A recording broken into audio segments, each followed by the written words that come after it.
Citizens बैंकका 7 कर्मचारीलाई नक्कली certificate बनाएर जागिर खाएको अभियोगमा प्रहरीले पक्राउ गरेको छ। फरार अन्य केहीलाई प्रहरीले खोजिरहेको छ। नक्कली सर्टिफिकेटको यो जालो सिटिजन्स बैंकमा मात्र होइन, नेपालका धेरै बैंकहरूमा छ र तल्लो तहका कर्मचारी मात्र होइन, कतिपय बैंकका त हाकिम सापहरूले नक्कली सर्टिफिकेट देखाएर जागिर खाइरहेको उजुरी सिआइबीमा छ।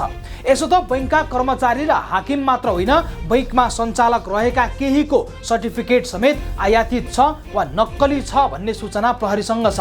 प्रहरी नेपाल राष्ट्र बैंकसँग मिलेर यस प्रकरणको अनुसन्धानमा लागि परेको छ।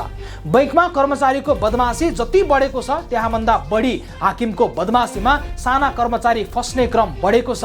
तत्कालीन कुमारी बैंकमा हाकिमले करोडौं रुपैयाँ ऋण नक्कली धितो उपर दिए, तर 17-18 हजारको जागिर खाइरहेका कनिष्ठ कर्मचारी अहिले जेलमा हुँदा अरू हाकिम उम्किसके। एभरेस्ट बैंकमा हाकिमले गरेको बदमासीका कारण केही निर्दोष बैंकरहरू अनाहकमा हिरासत पुगे। तत्कालीन कामना सेवाका पूर्व हाकिमले गरेको बदमासीको मारमा एउटा सोझो बैंकर धरौटी तिर्न नसकेर अझै जेलमा छ। सोझा अजय श्रेष्ठहरू जेल जाने र उस्तै केसमा अरू बैंकरहरूले छुट पाउने भइरहेको छ। सिन्धु विकास बैंकमा ग्राहकको पैसा बैंकको सिस्टममै नराखी अपचलन गरेको अभियोग लागेकाहरू छुटेका छन्, तर सोही प्रकृतिको अर्को केसमा सोही बैंकका कर्मचारी जेलमा छन्। अनि कसको विश्वास गर्ने, कसरी हुन्छ सिस्टम प्रतिको सहानुभूति? यो सब देख्दा बैंकरहरू नै भनिरहेका छन्, हाकिम साहबको पोल खोलिदिने कोही छैन, गरिबको चमेली बोलिदिने कोही छैन। नेपाली बैंकिङ क्षेत्रको तनाव यति मात्रामा सीमित छैन। राष्ट्र बैंकले आफ्नै प्रतिवेदनमा थुप्रै बैंकरहरू भेडा जस्तै भए भनेर उल्लेख गरेको छ। पावर लगाउनेहरू खुरुखुरु बढुवा हुने अनि भनसुन गर्ने कोही नहुनेहरू सधैँ हेपाइमै बस्नुपर्ने तनाव छ धेरै जसो बैंकरहरूमा।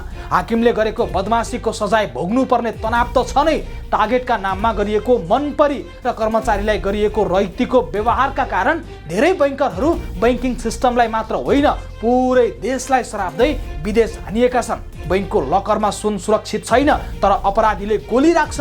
सुन पचाउने हाकिम दोषी देखिने कर्मचारी हुने गरेको आरोप त झन् वर्षौंदेखि लाग्ने गरेको छ। कुरा बैंकहरूमाथि देखिएको यो विकृत रूपको होइन, कुरा राम्रा बैंकरहरूमाथि सगोलको बुझाइले निम्त्याएको गलत बुझाइ हो। एकाध बैंकका सीईओ बदमास हुँदा सबै बैंकका सीईओहरूलाई टाई लगाएका गुण्डाको उपमा दिएको छ। एकाध सञ्चालकको सर्टिफिकेट नक्कली हुँदा अधिकांश सञ्चालकको उमर त लिएको छ।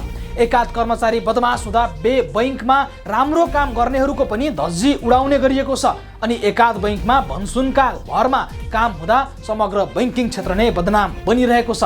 खेतबारी के फस्याउँथ्यो र मनसुन बिना बैंकमा प्रमोसन के पाइन्छ र भनसुन बिना भन्ने बनेको नयाँ उखान फगत उखान होइन, बरु विद्रोहको स्वर हो। सिटिजन्स बैंकमा भएको सुन प्रकरण, एभरेस्ट बैंकमा भएको ग्राहकको पैसा चोरी, सिन्धु विकास बैंकमा भएको पैसाको अपचलन, सप्तकोशी डेभलपमेन्ट बैंकमा भएको चरम अनियमितता, एभरेस्ट बैंकमै ग्राहकको नागरिकता दुरुपयोग भएको प्रकरण र एनआइसी एसिया बैंकमा घटेको नक्कली धितो प्रकरण जस्ता प्रकरणहरूले बैंकहरू मात्र बदनाम भएका छैनन्। यसले केही बैंकका कारण समग्र क्षेत्रमाथि नै प्रश्न उठेको छ।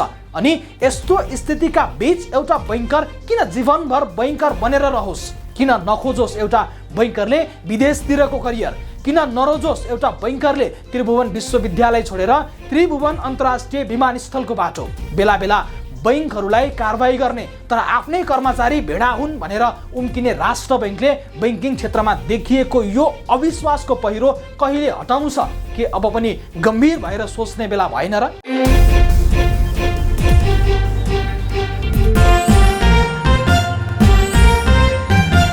नमस्कार, यो समय अर्थसरोकार.com को प्रस्तुति बजार बुलेटिनको हो। बुलेटिनका साथमा उपस्थित छु म सुप्रिया आचार्य। बुलेटिन सुरु गरौँ खास आर्थिक प्रसङ्गबाट। साताको कारोबारको पहिलो दिन शेयर बजार मापक नेप्से परिसूचक 21.99 अङ्कले घटेर 2011.14 बिन्दुमा पुगेको छ।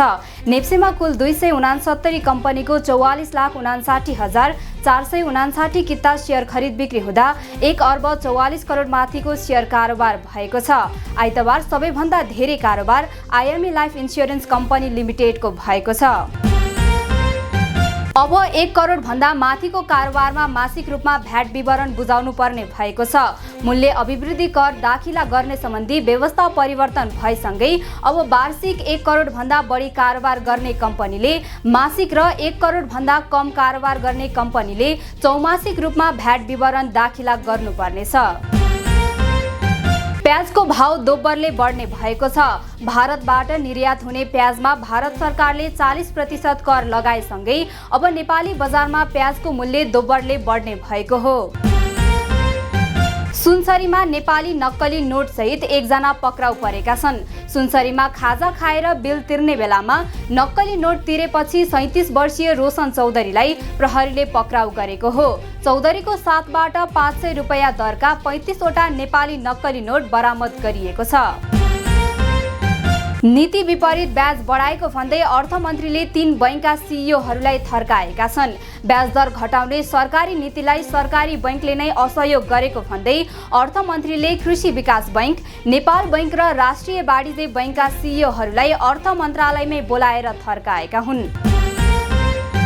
काठमाडौँ महानगरपालिकाले कक्षा 10 सम्मका विद्यार्थीलाई दिवा खाजा दिने भएको छ। महानगरले सबै सामुदायिक विद्यालयका कक्षा 10 सम्मकै विद्यार्थीलाई दिवा खाजा दिने भएको हो। हाल सरकारले प्रति व्यक्ति 15 रुपैयाँ दिँदै आएकोमा महानगरले 15 रुपैयाँ थप गरी प्रति विद्यार्थी दैनिक 30 रुपैयाँ दिने भएको हो। यसका लागि महानगरले 23 करोड रुपैयाँ छुट्याएको छ। त्रिभुवन विश्वविद्यालयले 49औं दीक्षान्त समारोहमा भाग लिनका लागि अनलाइन फारम खुलाएको छ। त्रिविले एक सूचना जारी गर्दै दीक्षान्तको अनलाइन फारम खुलेको जानकारी दिएको हो। विक्रम सम्वत 2079 असार 1 गतेदेखि 2080 जेठ 32 सम्ममा सेमेस्टर तथा वार्षिक प्रणाली अनुसार स्नातक, स्नातकोत्तर तथा एमफिल तह उत्तीर्ण गरी ट्रान्सक्रिप्ट लिएका विद्यार्थीहरू र सोही अवधिभित्र पीएचडी पूरा गर्नेले मात्र फारम भर्न पाउनेछन्। जुम्लामा बेरोजगारलाई बाँदर धपाउने जागिर दिइएको छ।